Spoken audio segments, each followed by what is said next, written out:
ये समझ में आ चुका है कि हम जाटों को नाराज कर करके हम हरियाणा या पूरे देश में हम नहीं आ सकते हैं। और इसलिए जो हमारे जाट खिलाड़ी थी, महिलाएं, जो पहलवान महिलाएं थी, उन लोगों ने जो और वहाँ के जो इतने भी खिलाड़ी सब इस्तीफा पर इस्तीफा देने लगे थे। इससे मोदी सरकार घबरा गई और मोदी सरकार को घबराने का नतीजा हुआ है कि खेल मंत्रालय को निर्देश देना पड़ा और वे मंत्रालय जाकर के यहाँ पर फेडरेशन को ही निलंबित करने का काम किया है। भूषण सिंह एक चोरी भी और सिराजोरी भी जिस ढंग से ये कर रहे थे तो उनकी सदस्यता तक ले छीन लेनी चाहिए थी, क्योंकि हमारे जो मेडल जीत करके आने वाली जो महिला पहलवानें थी उनके साथ जो ये यौन शोषण का काम किए हैं। और इतने पवित्र लोकसभा की हमारा सदन है, घर है, उसमें उसे बैठने का इजाजत क्यों दिया जा रहा है? हठधर्मी की सरकार है, तानाशाही की सरकार है। वो कितना हो बड़ा दंगाई हो, कितना हो बड़ा अपराधी हो, कितना हो बड़ा बलात्कारी हो, उन पर ये लोग कार्रवाई नहीं करते हैं। ये मोदी जी का मेन खासियत है। धनखड़ साहब, यदि सच्चे जाट होते तो इन महिलाओं के साथ जो अन्याय हुआ था उस पर भी आप बोलते, जो मणिपुर को हो रहा है उस पर भी आप बोलते, और जिस समय हमारे महिला खिलाड़ियों को बूट से रौंदा जा रहा था उस पर भी बोलते। लेकिन अब पंचायतों का मुखिया है कि वह जाट मारा हो समान होता है जो संघियों का साथ देता है। और उपराष्ट्रपति का हमारा बहुत बड़ा मतलब सेकंड मैन होता है देश का, और वह ऐसे झूठ करके ऐसे प्रणाम करते हैं मतलब कि संवैधानिक संस्थाओं का जिस ढंग से मोदी जी हरास किए हैं, इतना भक्ति दिखा रहे हैं कि मोदी को कभी भगवान बना देते हैं। ये कोई आदमी साइड से वीडियो बना लेता है उसको टारगेट की, क्योंकि राहुल गांधी से मोदी को आज भी उतना ही डर लगता है जितना नेहरू और गांधी से संघ को डर लगता है, क्योंकि वे लोग जानते हैं कि जब तक नेहरू और गांधी का विचार इस देश में चलते रहेगा कभी भी ये संघी अपने मंसूबे में कामयाब नहीं होंगे। और अहम सवाल अभी कहने जा रहे हैं कि रेसलर फेडरेशन ऑफ इंडिया जिसके नवनिर्वाचित अध्यक्ष श्री संजय सिंह जी को इस तरह से निलंबन करना आखिर भाजपा को क्या मजबूरी आन पड़ी थी? देखिए, बहुत अच्छा आपने सवाल किया है। ये संजय सिंह जी जो वहाँ पर आपका रेसलर फेडरेशन ऑफ इंडिया का जो चुनाव जीत करके अध्यक्ष आए बने हुए थे, वे नहीं बने थे, बल्कि ब्रजभूषण सिंह का वह एक परछाई बन करके वो आए थे। वे उनकी अपनी कोई अहमियत नहीं थी, वे जीत करके आए थे और जिस ढंग से वे लोग जीत कर आए और अच्छा एक से एक अपना फैसला लेने लगे थे, उससे भी खेल मंत्रालय लिए। लेकिन सबसे बड़ी बात यह है कि आज मोदी सरकार को यह समझ में आ चुका है कि हम जाटों को नाराज कर करके हम हरियाणा या पूरे देश में हम नहीं आ सकते हैं। और इसलिए जो हमारे जाट खिलाड़ी थी, महिलाएं, जो पहलवान महिलाएं थी, उन लोगों ने जो और वहाँ के जो इतने भी खिलाड़ी सब इस्तीफा पर इस्तीफा देने लगे थे। इससे मोदी सरकार घबरा गई और मोदी सरकार को घबराने का नतीजा हुआ है कि खेल मंत्रालय को निर्देश देना पड़ा और वे मंत्रालय जाकर के यहाँ पर फेडरेशन को ही निलंबित करने का काम किया है, क्योंकि ये लोग जिस ढंग के बोले थे उस दिन कि मेरा दबदबा पहले भी था और आज भी रहेगा, ये मतलब कि एक क्या बोला जाता है बाहुबली के तरीका से, माफियाओं के तरीका से जिस ढंग से भूषण सिंह एक चोरी भी और सिराजोरी भी जिस ढंग से ये कर रहे थे, इनको हटाना और विलम्ब हटाना। अभी तो हम तो मांग करते हैं कि उनको उनकी सदस्यता तक ले छीन लेनी चाहिए थी, क्योंकि हमारे जो मेडल जीत करके आने वाली जो महिला पहलवानें थी उनके साथ जो ये यौन शोषण का काम किए हैं। और वे कैसे उस हमारे जो इतने पवित्र लोकसभा की हमारा सदन है, घर है, उसमें उसे बैठने का इजाज़त क्यों दिया जा रहा है?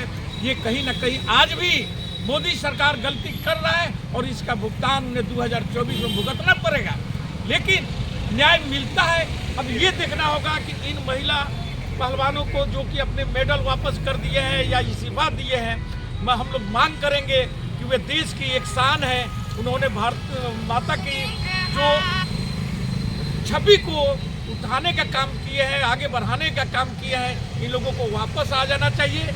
होता है सरकार 2024 में चेंज होगा और जो इन लोगों के साथ अन्याय हुआ है वो अन्यायियों को एक एक कर करके जेल में भेजने का काम किया जाएगा। और ये इंडिया अलायंस काम करेगा लेकिन ये जो सरकार है, क्योंकि ये जो मोदी सरकार है, वे कभी भी अपने लोगों पर कोई कार्रवाई नहीं करती। इनका एक सबसे बड़ा खासियत है, आप देखे होंगे कि मणिपुर का आज तक चीफ मिनिस्टर को नहीं हटाया गया। उसी ढंग से हमारे रेसलर महिलाओं के साथ में जो अन्याय हुआ, उनके साथ यौन शोषण किया गया, और 19 का जो टीम था उसको ये लोग तोड़ फोड़ तहस नहस कर करके उन लोगों को साथ पर ला दिए हैं। वे लोगों के साथ भी अन्याय किया जाएगा, लेकिन समय का तकाजा है, समय का इंतजार करिए। बहुत जल्द इस पर भी जो 2024 का, लेकिन इन सबको एकजुट होकर के हमारे हरियाणा और पंजाब तथा दिल्ली के लोगों को, उत्तर प्रदेश के पश्चिमी क्षेत्र के लोगों को भी इस पर विशेष रूप से ध्यान कर करके और इस निकम्मी सरकार को चेंज करना बहुत ही जरूरी है। जब तक इसे चेंज नहीं किया जाएगा, इसमें बदलाव नहीं किया जाएगा, कभी भी किसी भी लोगों को न्याय नहीं मिल सकता है। क्योंकि ये हठधर्मी की सरकार है, तानाशाही की सरकार है। ये लोग सोच लेता है कि जो मैं कर रहा हूँ वही सही है, भले दुनिया हार में जाए, लेकिन हमारे लोगों पर किसी प्रकार का, चाहे वो कितना हो बड़ा दंगाई हो, कितना हो बड़ा अपराधी हो, कितना हो बड़ा बलात्कारी हो, उन पर ये लोग कार्रवाई नहीं करते हैं। ये मोदी जी का मेन खासियत है।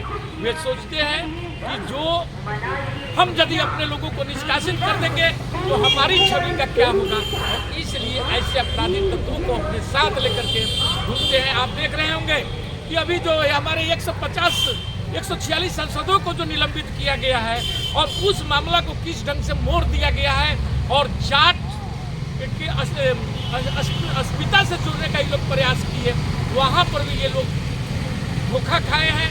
ये लोग सोचते थे कि जाट समुदाय हमारे साथ हो जाएगा, लेकिन जाटों की खाप पंचायत ने जिस ढंग का निर्णय सुनाया, और उन्होंने बोला कि धनखड़ साहब, यदि सच्चे जाट होते तो इन महिलाओं के साथ जो अन्याय हुआ था उस पर भी आप बोलते, जो मणिपुर को हो रहा है उस पर भी आप बोलते, और जिस समय हमारे महिला खिलाड़ियों को बूट से रौंदा जा रहा था उस पर भी बोलते।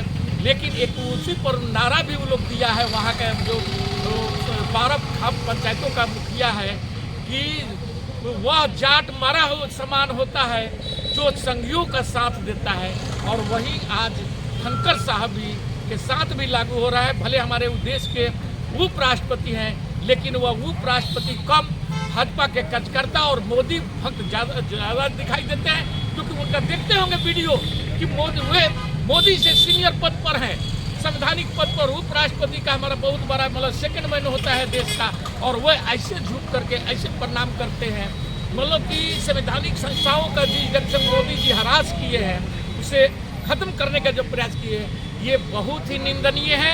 और हमारे संवैधानिक पद पर बैठे लोगों को ये सोचना चाहिए कि यदि हम जो हमारी जो कर रहे हैं वह उससे आम जनता में क्या प्रभाव पड़ रहा है, देश में क्या उसका मैसेज जा रहा है, ये लोग देखते नहीं, लेकिन अपनी चटुकारिता में ये लीन रहते हैं। अब हमें नहीं मालूम है कि धनखड़ साहब यहाँ से कहाँ जाना चाहते हैं उपराष्ट्रपति से, इतना भक्ति दिखा रहे हैं कि मोदी को कभी भगवान बना देते हैं और कभी उन्हें कुछ भी बना देते हैं। ये खैर धनखड़ साहब की अपनी है, लेकिन वो हमारे उपराष्ट्रपति है, उनकी पद से आज भी हम लोगों को लगाव है और उतना ही हम लोग सम्मान देना चाहते हैं। लेकिन उनकी व्यवहार और उनकी जो नीति है उससे आम देश के नागरिक खुश नहीं है। इस पर धनखड़ साहब को विचार करना चाहिए, क्योंकि 150 संसदों का बात होना चाहिए था, नहीं कि मिमकिरी पर और मिमकिरी का वीडियो बनाने वाले पर। अगर बात भी करना था तो कल्याण बनर्जी की बात करते, क्योंकि मिमकिरी वह कर रहे थे। अब मान लीजिए कोई आदमी साइड से वीडियो बना लेता है, उसको टारगेट की, क्योंकि राहुल गांधी से मोदी को आज भी उतना ही डर लगता है जितना नेहरू और गांधी से संघ को डर लगता है, क्योंकि वे लोग जानते हैं कि जब तक नेहरू और गांधी का विचार इस देश में चलते रहेगा, कभी भी ये संघी अपने मंसूबे में कामयाब नहीं होंगे। और उसी का पद चिन्हों पर राहुल गांधी जी चल रहे हैं और सेकंड गांधी, महात्मा गांधी बन करके उभर रहे हैं देश में। और इस नए गांधी को मेरा सलाम है। जय हिंद, जय भारत।